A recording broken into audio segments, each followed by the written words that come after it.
Graça e paz, queridos, a paz do Senhor, tudo bem?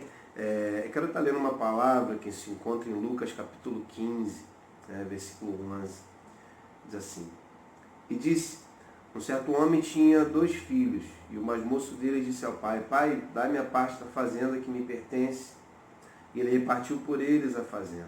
Pouco dia depois, o filho mais novo, juntando tudo, partiu para uma terra longínqua.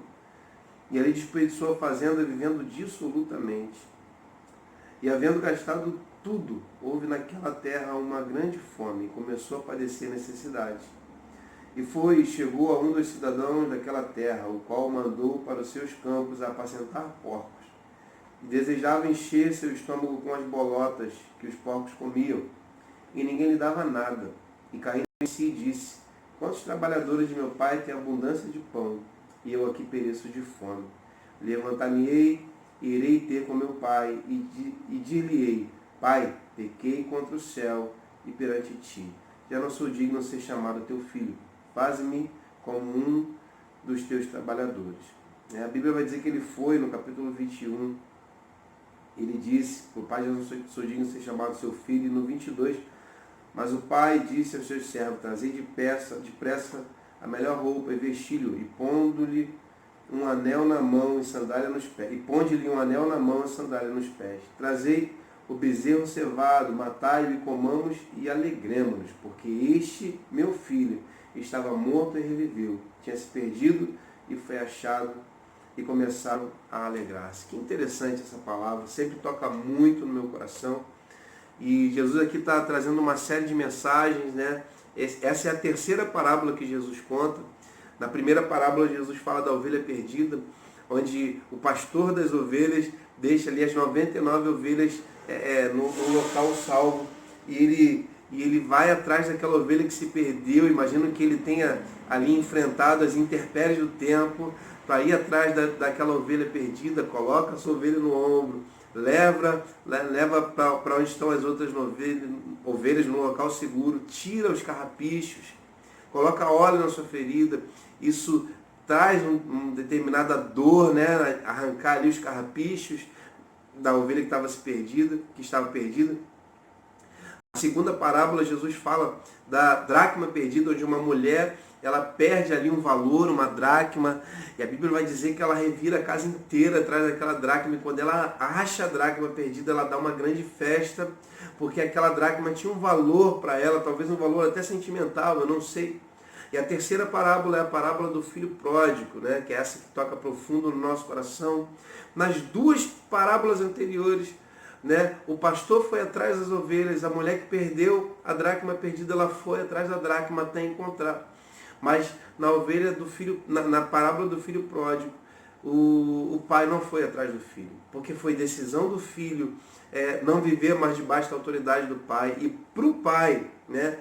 Um filho pedir ali a parte da sua herança que lhe cabe, era como se ele estivesse desejando o seu pai morto, era como se ele não quisesse mais, não se importasse para a vida do pai. Imagino que aquele pai recebeu aquela facada no coração, mas ele não abandonou, e de forma nenhuma, o amor que ele tinha pelo filho, apenas respeitou a decisão dele de viver daquela maneira, né?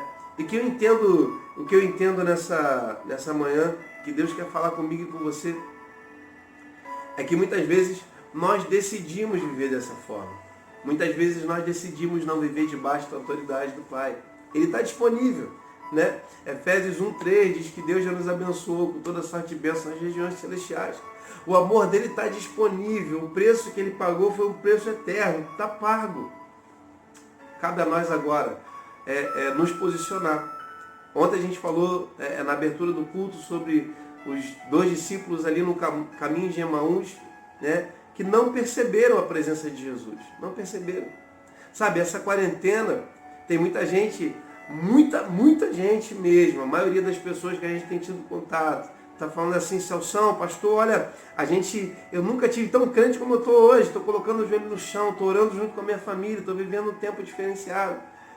E poucas pessoas estão falando que não estão conseguindo viver uma vida de propósito, uma vida na presença de Deus. Eu não vou chamar você aqui de desviado nem de filho pródigo, calma. Mas essa quarentena, ela não está te desviando, ela não está te tirando da presença de Deus. Ela só está revelando que talvez você não estivesse tão firme debaixo da autoridade do Pai. Ela só está mostrando, né, a nós que a gente deveria estar um pouco mais forte, um pouco mais confiante.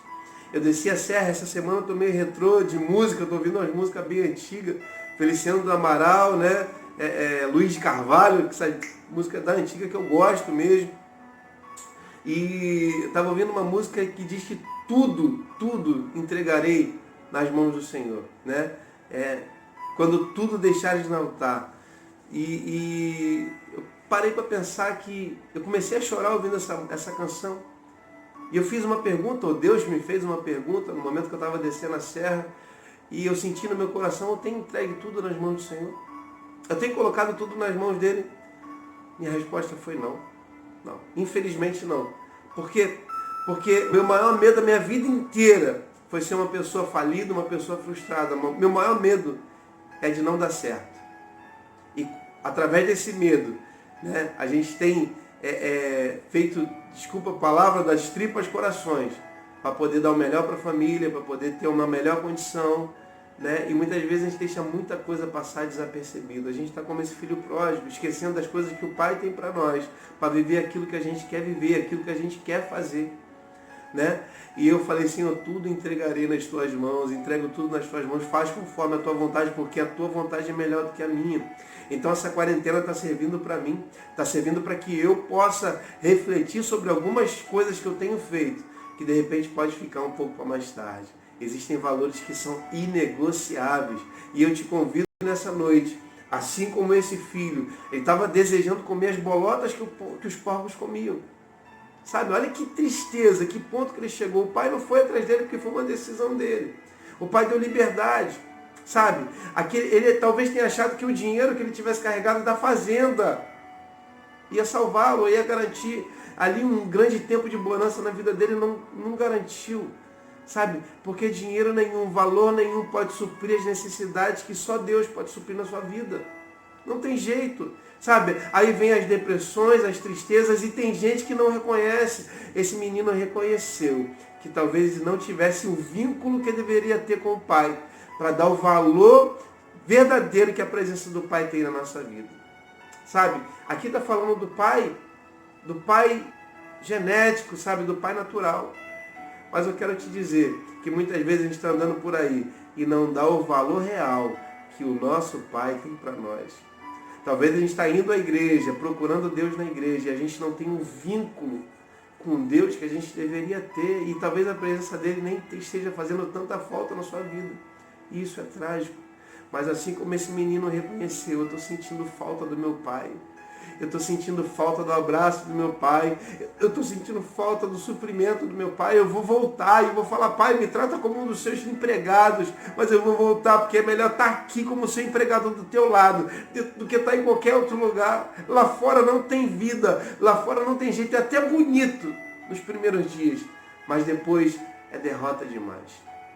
Então eu te convido nesse dia a você voltar para os braços do Pai, entregar a sua vida para Ele e falar, Paizinho, eu estou aqui de volta, me aceita de volta, por favor. Sabe, me aceita de volta, eu estou aqui. Se tiver carrapicho, pode arrancar, vai doer, mas pode arrancar. Sabe, fala para Deus, não tem área nenhuma que o Senhor não possa mexer. Pode mexer em tudo, a minha vida é tua. Amém? Então essa palavra que eu deixo para você, em nome de Jesus, e olha, quando o menino voltou, o pai estava esperando ele de braços abertos. Sabe, olha para Jesus nesse dia, Jesus está te esperando de braços abertos. Vem, volta correndo, em nome de Jesus. Amém?